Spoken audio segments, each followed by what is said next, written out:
দেখিবলৈ পোৱা গৈছে যে বিভিন্ন প্ৰান্তৰ সমান্তৰালকৈ চামগুৰি আৰু ৰূপহীত যি সোণাই নদীখন আছিল, কিন্তু নদীখন এতিয়া অবৈধ বেদখলকাৰী কবললৈ গৈছে। সোণাই নদীৰ কোনো অস্তিত্ব নাইকিয়া হ'ল। চাওক, মোৰ RTI তথ্য মতে চামগুৰি ৰাজহ চক্ৰ অন্তৰ্গত খাটোৱাল মৌজাৰ গেৰুৱা গাঁও, গেৰুৱা জান বুলিও কয়, এখন সোণাই বিল বুলিও কয়। যিহেতু এই বিলখন দৈৰ্ঘ্য হৈছে 8 কিলোমিটাৰ। 8 কিলোমিটাৰ এখন দৈৰ্ঘ্য সোণাই বিল ওৰফে গেৰুৱা জান।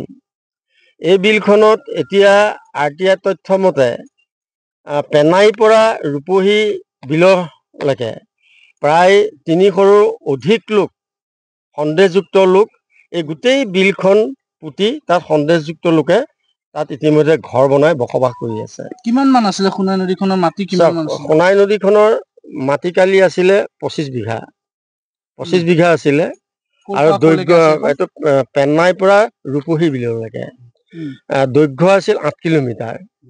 গতিকে এনেদৰে যদি অবৈধ হিচাপে বেদখল কৰে তেতিয়াহ'লে অসমৰ চৰকাৰী বিল নাইকিয়া হ'ব।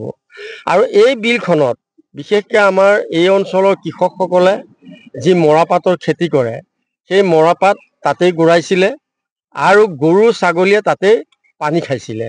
কিন্তু এতিয়া যেতিয়া অস্তিত্বহীন হ'ল, এতিয়া ৰাইজৰ এনেকৈ অসুবিধা হৈছে তাত মৰাপাত গড়াবলৈ, ৰাইজে ইয়াত মৰাপাত খেতি নকৰা হ'ল। 2 নম্বৰত হৈছে গৰু ছাগলীয়ে পানী খাবলৈ তাত সুবিধা নাইকিয়া হ'ল।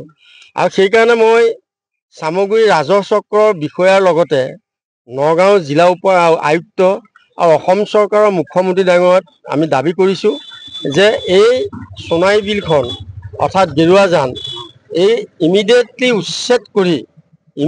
উচ্ছেদ কৰিব লাগে আৰু উচ্ছেদ কৰি পেলাই এই বিলখন মুক্ত কৰিব লাগে। আপুনি বিচৰা বাতৰি পাব কেৱল নিউজ 18 এপত।